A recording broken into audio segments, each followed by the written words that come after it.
আসসালামু আলাইকুম রহমতুল্লাহি বারাকাতুহু। লাইলাতুল কদর, যা হাজার মাসের চেয়ে উত্তম এক রহমতের রাত। এই রাতে কি ঘটে, কিভাবে চিনব লাইলাতুল কদর? আসল কোরআন ও হাদিসের আলোকে এর সুস্পষ্ট আলামত জেনে নেই। রাতটি হবে এক অপার্থিত শান্তিতে ভরা। বাতাস হবে খুবই হালকা ও প্রশান্তিদায়ক। গরম বা ঠান্ডা দুটোরই তীব্রতা থাকবে না। কোনো ধরনের ঝড় বৃষ্টি বা প্রাকৃতিক দুর্যোগ হবে না। আকাশ হবে স্বচ্ছ ও নির্মল। রাতের আকাশে থাকবে এক অপার্থিব সৌন্দর্য।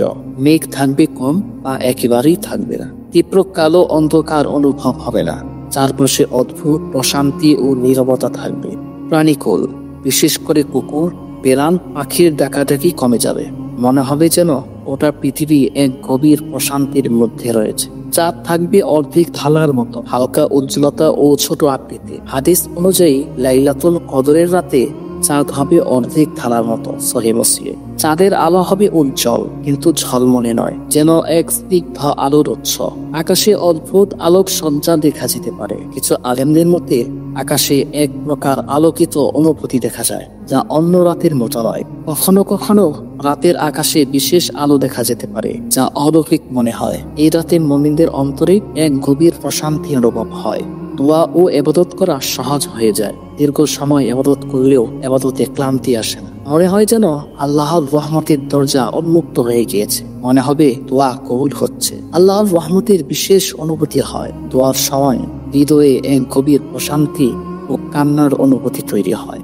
যারা এই রাতে একাকিত্বে ইবাদত করে, তারা অনুভব করতে পারে যে আল্লাহ তাদের দোয়া কবুল করছেন। পরদিনের সূর্য হবে কোমল ও ঝকঝকে আলোকবিহীন।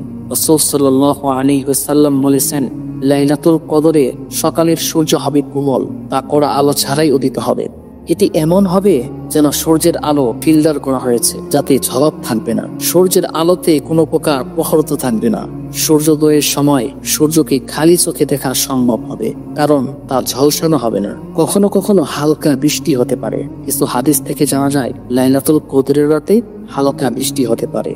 এটি এক আল্লাহর রহমতের একটি নিদর্শন। আকাশে আলোর ঝলকানি দেখা যেতে পারে। কেউ কেউ উল্লেখ করেছেন যে এ রাতে আকাশের কোনো অংশ থেকে বিশেষ আলোর ঝলকানি দেখা যায়। ইবাদতের প্রতি মনোযোগ বেড়ে যায়।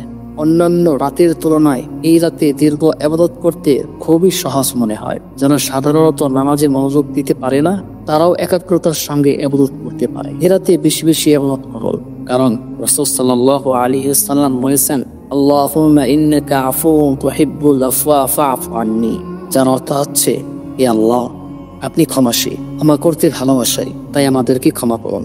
এটাতে আমাদের কি করণীয়? আমরা কি করতে পারি? বেশি বেশি কোরআন তেলাওয়াত করো, বেশি বেশি নফল নামাজ আদায় করো, দোয়া ও ইস্তিগফার করো, এবং নিজের গুনাহ মাফের জন্য আল্লাহর কাছে কাঁদো। এই রাতে সর্বোত্তম দোয়া হচ্ছে এটাই যে আল্লাহুম্মা ইন্নাকা আফুউন তুহিব্বুল আফওয়া ফা'ফু আন্নী, হে আল্লাহ, আপনি ক্ষমাশীল, ক্ষমা করতে ভালোবাসেন, তাই আমাদেরকে ক্ষমা করো। এ রাতে বেশি বেশি আল্লাহর প্রশংসা, প্রথমে আলহামদুলিল্লাহি রাব্বিল আলামিন, সকল প্রশংসা আল্লাহ তাআলার জন্য, এবং বেশি বেশি দরুদ ইব্রাহিম পাঠ করো, এবং গুনাহ মাফের জন্য আল্লাহর কাছে, নিজ পরিবার ও মুসলিম উম্মাহের জন্য এবং গুনাহ মাফের জন্য আল্লাহ তাআলার কাছে বেশি বেশি ইস্তিগফার পাঠ করো, এবং জান্নাত চাওয়া ও জাহান্নাম থেকে মুক্তির জন্য দোয়া করো, এবং বলুন আল্লাহুম্মা ইন্নী আসআলুকাল জান্নাহ ওয়া আউযু বিকা মিনান নার, যার অর্থ হচ্ছে, হে আল্লাহ, আমি আপনার কাছে জান্নাত চাই এবং জাহান্নাম থেকে আশ্রয় চাই। নিজের মা বাবা এবং আত্মীয় স্বজন সকলদের জন্য দোয়া করো, এবং মুসলমানদের জন্য দোয়া করো।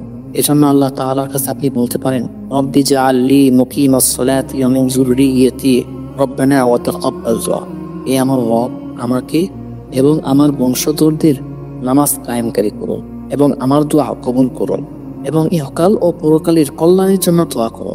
জীবনে যে কোনো সমস্যার জন্য আল্লাহর কাছে চান। এটাতে বেশি বেশি দোয়া করুন, উচ্চ স্বরে নয়, বরং ধীর কণ্ঠে ও আন্তরিকভাবে দোয়া করো, এবং হাত তুলে দোয়া করো, কারণ রাসূল সাল্লাল্লাহু আলাইহি ওয়াসাল্লামের এটি সুন্নাহ।